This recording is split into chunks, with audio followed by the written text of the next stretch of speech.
If you know, you know. And we all know one thing.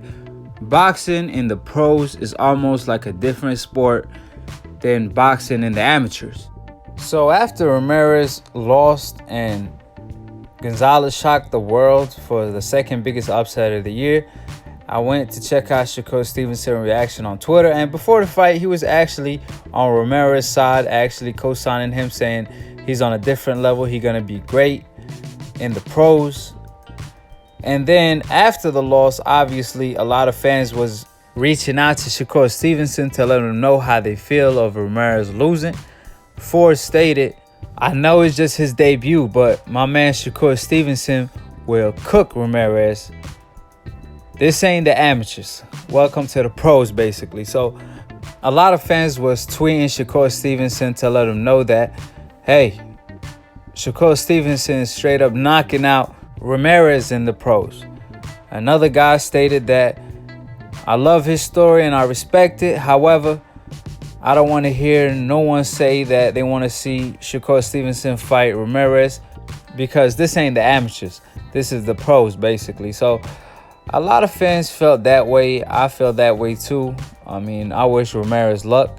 Shakur Stevenson didn't personally speak about the whole situation. He was just retweeting fans and what they had to say. Whatever he really agreed with, he just retweeted. However, you could tell he's very disappointed. The fact that Ramirez lost, he was really looking forward for that rematch.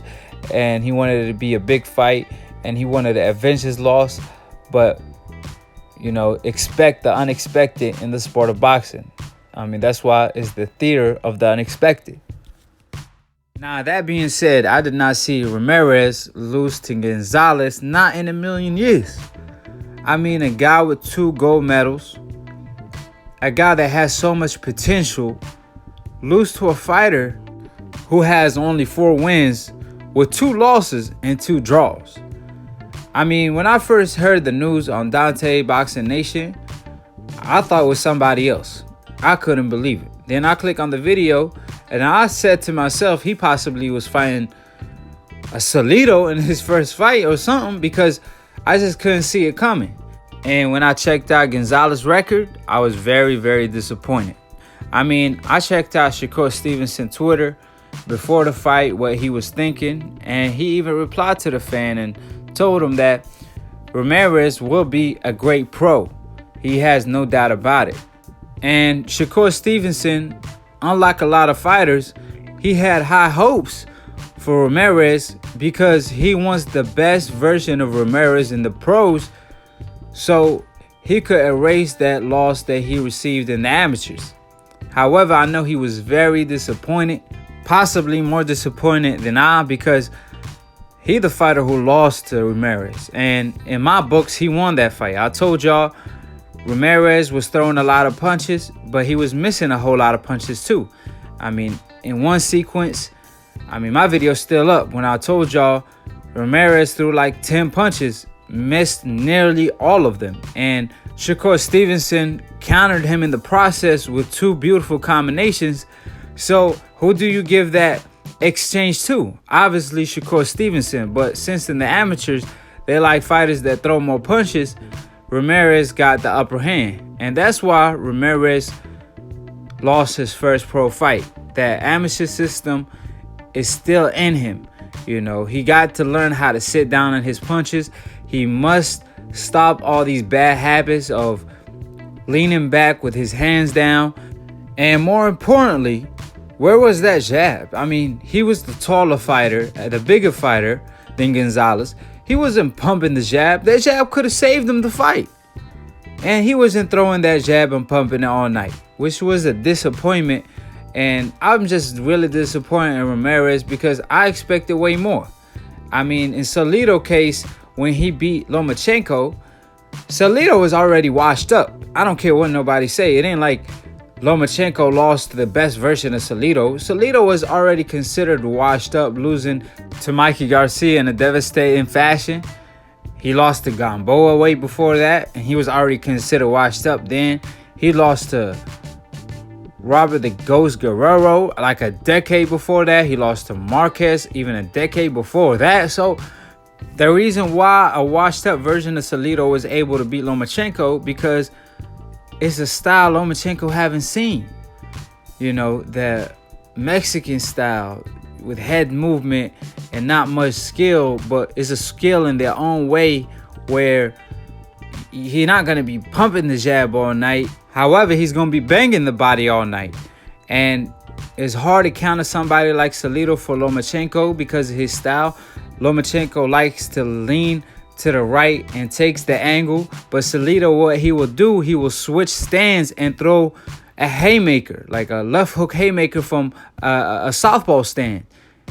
When a second ago he was in an orthodox stand. That's why we didn't see Lomachenko favorite move when he leans to the right and throw his combination. So Salido schooled Lomachenko that night due to the same reason that the amateurs are a completely different sport than the pros. However, Lomachenko adjusted. He fought Gary Russell after that, which was a technical fight, which favored Lomachenko because he's seen a lot of Gary Russells in the amateurs.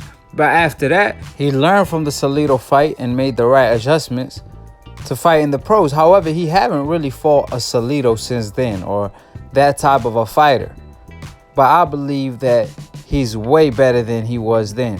Now, that being said, Ramirez got dropped in the first round with the same concept in a way, because Gonzales, if I'm not mistaken, he threw a right hand, then switched stands to a southpaw stand and threw a straight left. It wasn't a left hook like Bradley was saying. And Gonzales, leaving his hands down, got caught with it. Now, what makes Shakur Stevenson special, the fact that he was younger, turned pro, and in the pros, they was getting on him for not getting knockouts. But y'all got to remember, Shakur Stevenson is not your average fighter. He fighting top-notch competition from day one. A lot of fighters get cab drivers as soon as they turn pro.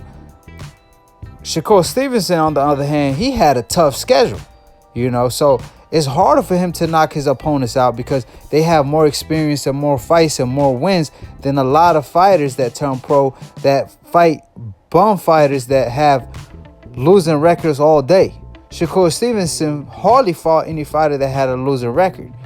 You know, compare him to a fighter like Kell Brook or Gennady Golovkin. You know, when they first turned pro, I believe Kell Brook was fighting guys that had like 300 loss on their record, which is ridiculous to say the least if you ask me. So obviously he will have more knockouts than a Shakur Stevenson, but does he really have more power? So Shakur Stevenson, he's a special type of fighter because he was great in the amateurs. However, in the pros, he got pound for pound #1 potential. From all the prospect, I mean, I believe Shakur Stevenson is #1, even above Devin Haney, even though Devin Haney got great potential as well. However, Shakur Stevenson just seemed to be on another level. And he's a fighter that actually keeps his right hand down a lot of the times.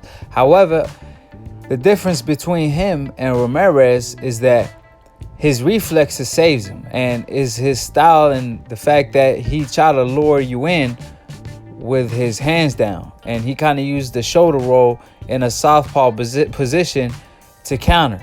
So Shakur Stevenson, unlike Ramirez, when he leave his hands down, he don't do it just for show and showmanship. He's ready to counter and he sets a trap for you. And that's what makes Shakur Stevenson special. I mean, when he moves on his feet with his hands down or not, I mean, it's like he's floating on water the way he counters with his hand speed, with his timing. And the fact that he's really young, I mean, he's just on another level, you know. So it kind of killed the fight or the hype for the rematch, even if Ramirez could stay winning. However, you know, obviously, Bernard Hopkins, Donaire lost their first or like one of their first 2 fights.